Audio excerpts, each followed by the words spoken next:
कि अगर अवैध गौवंश के परिवहन की कोशिश कोई करता है अब प्रदेश में तो 7 साल की सज़ा, 50,000 रुपया जुर्माना, अपराध संज्ञेय माना जाएगा, गैर जमानती होगा।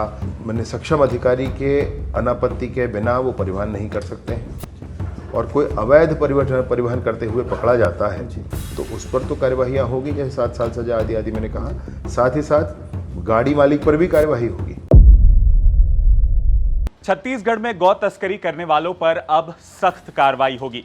इसे लेकर छत्तीसगढ़ की सरकार ने बड़ा फैसला लेते हुए नया नियम जारी किया है।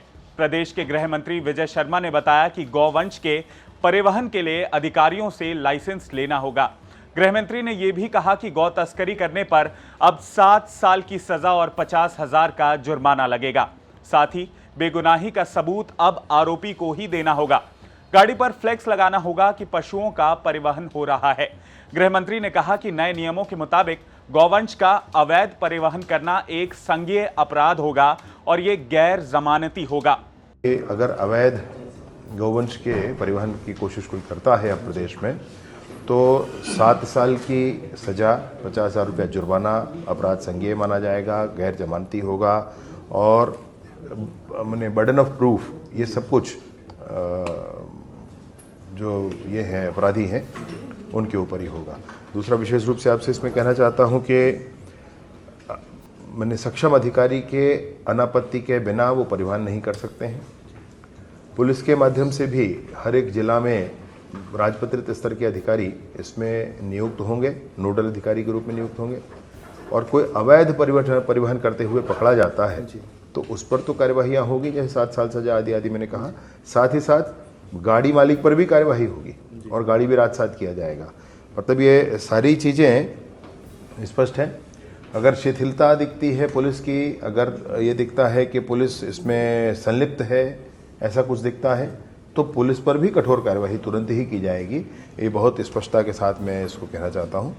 और जिलों में जो नोडल अधिकारी बनेंगे पुलिस के, उनके डिटेल्स हर एक सार्वजनिक स्थान पर पहले ही स्पष्ट किए जाएंगे ताकि लोग उनसे समय पर संपर्क कर सकें। संज्ञेय अपराध यानी ऐसे मामलों में अब पुलिस को गिरफ्तारी करने के लिए किसी वारंट की जरूरत नहीं होगी।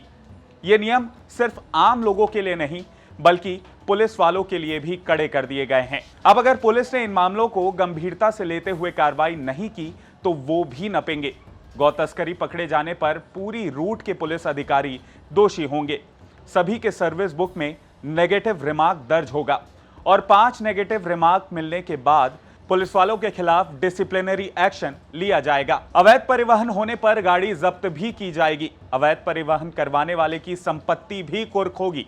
हालांकि कृषि पशु परिरक्षण अधिनियम 2004 में ये दोनों बातें पहले ही शामिल हैं।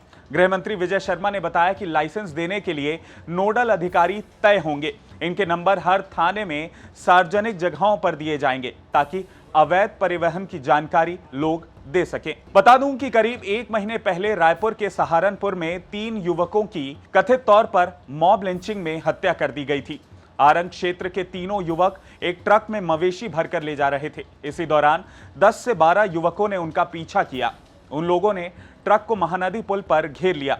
इसके बाद ट्रक में सवार तीनों युवकों की जमकर पिटाई कर दी गई। इसमें 2 ने मौके पर ही दम तोड़ दिया जबकि तीसरे की इलाज के दौरान मौत हो गई। छत्तीसगढ़ समेत देश के अलग अलग हिस्सों में लगातार गौ तस्करी के मामले सामने आते रहे हैं।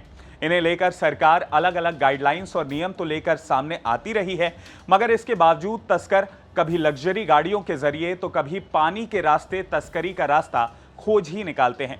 ऐसे में नियमों के इम्प्लीमेंटेशन को लेकर लगातार सवाल उठते हैं। एक बार फिर छत्तीसगढ़ सरकार गौ तस्करी रोकने के प्रयास में नए नियम लेकर आई है। देखना होगा कि इससे गौ तस्करी के मामलों में आखिर कितनी कमी आती है और इन नियमों का पालन कराने में अधिकारी आखिर कितने सफल होते हैं। इन नए नियमों को लेकर आपकी क्या राय है, आप कमेंट करके जरूर बताएं। इसके साथ ही इस वीडियो को ज्यादा से ज्यादा लाइक और शेयर करें और IBC 24 के हमारे YouTube चैनल खबर बेबाक को जरूर सब्सक्राइब करें। नमस्कार।